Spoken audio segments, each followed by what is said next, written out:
Le fait du jour, comme chaque soir, c'est avec Éric Le Boucher. Bonsoir Éric. Bonsoir Sébastien. Dans l'attente des propositions d'Alexis Tsipras et de la réponse européenne de l'Eurogroupe samedi, vous voudriez revenir ce soir sur les responsabilités en Europe. Oui, je pense qu'il y aura un accord. La sortie de la Grèce de l'euro n'est pas souhaitée par les Grecs. Le Premier ministre, Tsipras, le sait. Il devra donc adopter des mesures pour se mettre en conformité avec ce que lui demandent ses partenaires.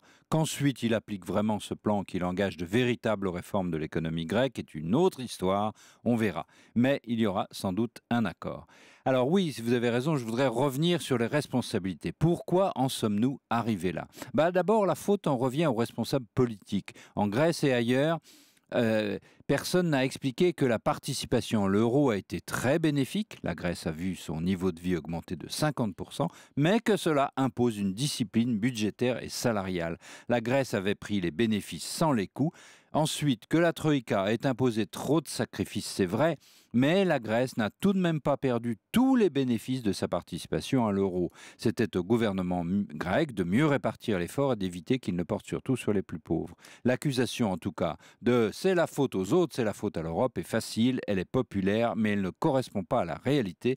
La Grèce s'est appauvrie elle-même de n'avoir pas su imposer ses propres riches. Vous voulez également revenir sur les responsabilités des autres gouvernements. Il est faux d'accuser l'Allemagne d'abord et son obsession rigoriste. Madame Merkel porte en ce moment l'Europe sur ses épaules.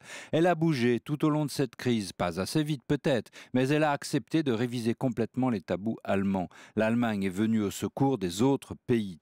Les deux pays autres fondateurs, l'Italie et la France, sont-elles responsables de ne pas avoir mis en ordre leurs finances et donc d'être devenus des partenaires mineurs? Quand on a de mauvais résultats économiques, croissance faible, chômage fort, on ne donne pas la leçon. François Hollande occupe un rôle de conciliateur, mais pas de leader.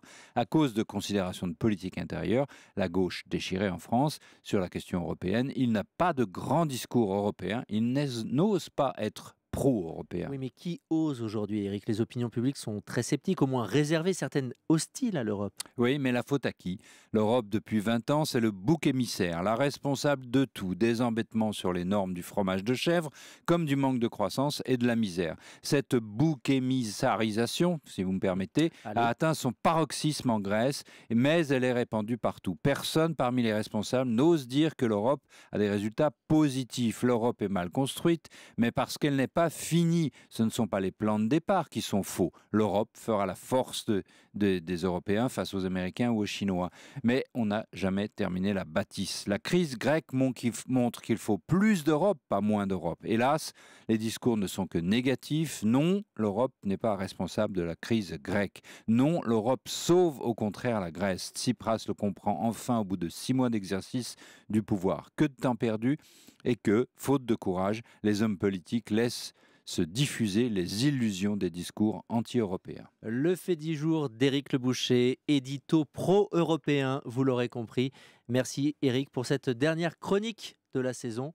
Bonnes vacances à vous. Merci Sébastien.